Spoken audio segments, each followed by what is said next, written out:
the fourth and last Sunday of Advent. All four candles are lit.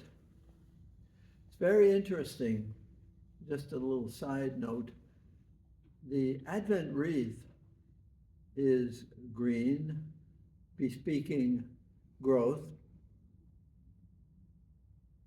But what is symbolic about the wreath, to me at least, is that it surrounds emptiness. And the four candles light the coming of light into the emptiness, into the circle, into the waiting. It's a way of reflecting on the Advent wreath. It has a great place about growing and light and dark and empty, something to pray with. The liturgy for this last Sunday of Advent in this cycle is needs some help. It's Matthew. We know Luke's Annunciation. Mary is there and the angel appears to her and announces that she's going to be with child, and she goes off to Elizabeth. And then there is the long 9-month pilgrimage to Bethlehem. 9-month meaning her pregnancy, her wondering, her hoping, her trusting. In today's gospel, it's the end, in a sense, of chapter 1 and the first 18 verses of chapter 1 in Matthew. This is a little Bible 101. Matthew, of course, is writing for Jewish believers, as we have said, and the first 18 verses are how it came to be. So where does we used to call this the begots, that so-and-so begot this, and he begot, and she begot. So it's the history from Adam through David to Jesus. And it's from paradise, the birth of Adam, the perfect creation, and it ends with promise. And it ends with birth, all right, but it ends with, in the whole, the Jewish people, the Jewish readers of Matthew's gospel and those compiling the gospel and listening to the gospel are very aware of God's visiting, angels visiting, voices, Adam and Abraham and David. There's a lot of visions, so that the Hebrew readers and listeners and followers are accustomed to angels visiting Mary and now Joseph. And Joseph is in a political or social conflict because he has found out that Mary, his future wife, to whom he is espoused, is pregnant, and he is told that it is an angel. She is pregnant, and he's not the father of the child. And he does the Jewish thing.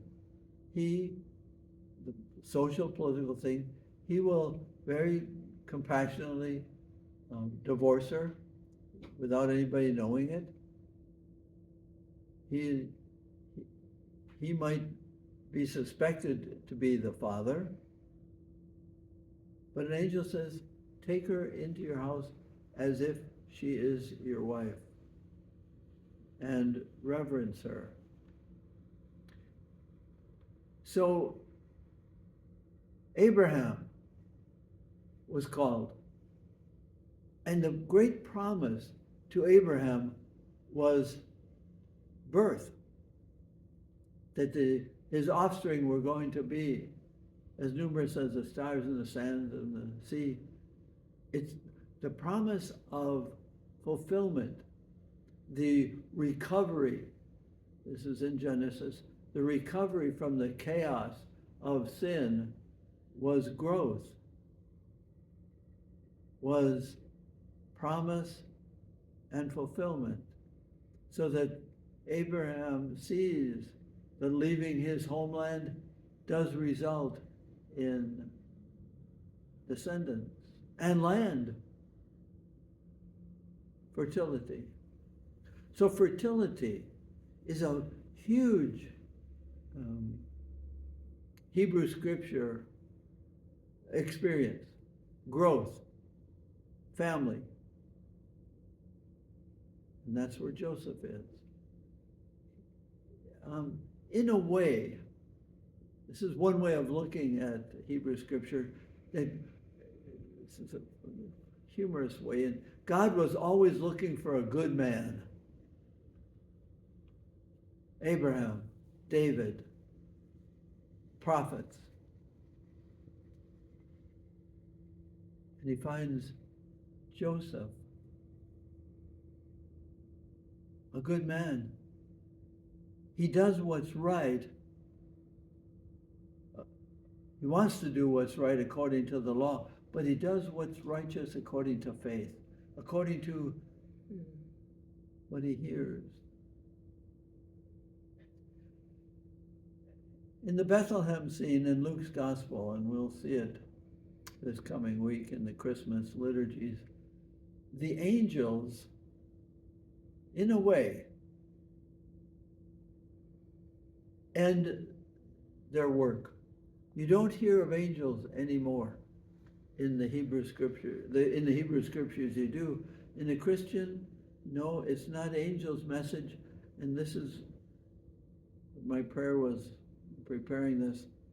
It moves from angels' visitations to interior,